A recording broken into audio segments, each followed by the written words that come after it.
کیا سمجھ گئی تم؟ پھر ترگت اپنا ہاتھ آگے کرتا ہے۔ اسلان 3 بار اس کا ہاتھ چومتی ہے اور 3 بار کہتی ہے آپ میرے شوہر ہیں۔ پھر ترگت مسکراتے ہوئے کھڑا ہوتا ہے اور 3 بار اسلان کے ماتھے پر بوسہ دے کر کہتا ہے آپ میرا پیار ہو، آپ میری عزت ہو اور آپ میرا فخر ہو۔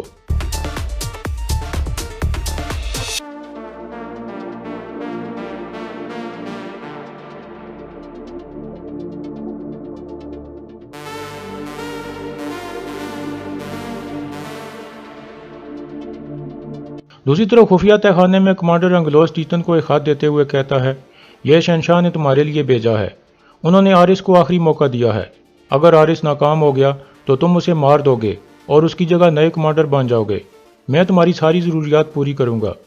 یہ سن کر ٹیتن غصے میں آ جاتا ہے اور کہتا ہے میں آرس کو دھوکہ نہیں دوں گا۔ انگلوس کہتا ہے تمہاری بہادری اور وفاداری سے جتنا میں واقف ہوں اتنا کوئی بھی نہیں ہے، ہمارے ہاتھ سے ایک قیمتی قلعہ نکل گیا ہے، اب سوچو اگر نکایا بھی ہمارے ہاتھ سے چلا گیا تو پھر کیا ہوگا؟ ٹیتن آگے سے کوئی جواب نہیں دیتا۔ دوسری طرف کارا جیسر قلعے میں عبد الرحمن اندر آ کر ارطغرل کو بتاتا ہے کہ ایک اہم مہمان آیا ہے۔ ارطغرل پوچھتا ہے کون ہے وہ؟ اتنے میں ابن العربی اندر داخل ہوتے ہیں۔ ارطغرل انہیں دیکھ کر بہت خوش ہو جاتا ہے اور پھر کھڑا ہو کر ان سے ملاقات کرتا ہے۔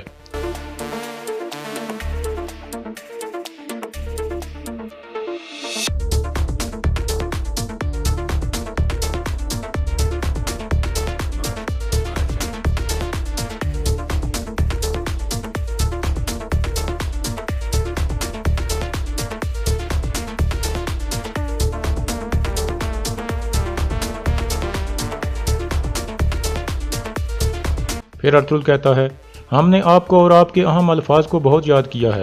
ابن العربی کہتے ہیں میں اللہ کی پاک زمین پر تھا، میں نے جیسے ہی آپ کی فتح کے بارے میں سنا تو یہاں آ گیا، یہ قلعہ فتح ہونے کے بعد اب یہ اسلام کے ساتھ جڑ گیا ہے، اللہ آپ کو دلوں کو بھی فتح کرنا نصیب کرے۔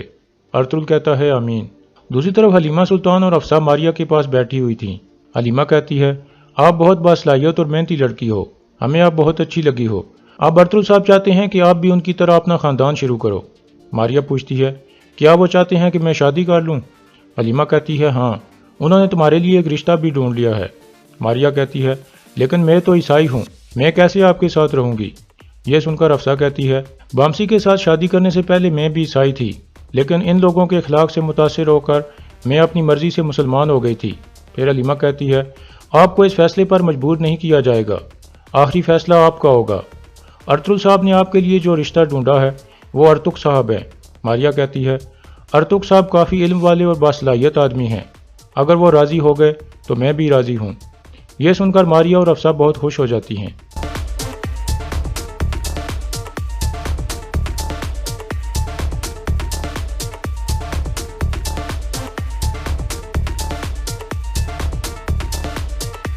دوسری طرف خفیہ تہہ خانے میں انگلوس کہتا ہے اگر آرس کامیاب ہو گیا تو ہم دونوں اس کے ساتھ کھڑے ہوں گے، لیکن اگر وہ ناکام ہو گیا تو پھر تمہیں اپنی ذمہ داری پوری کرنی ہوگی۔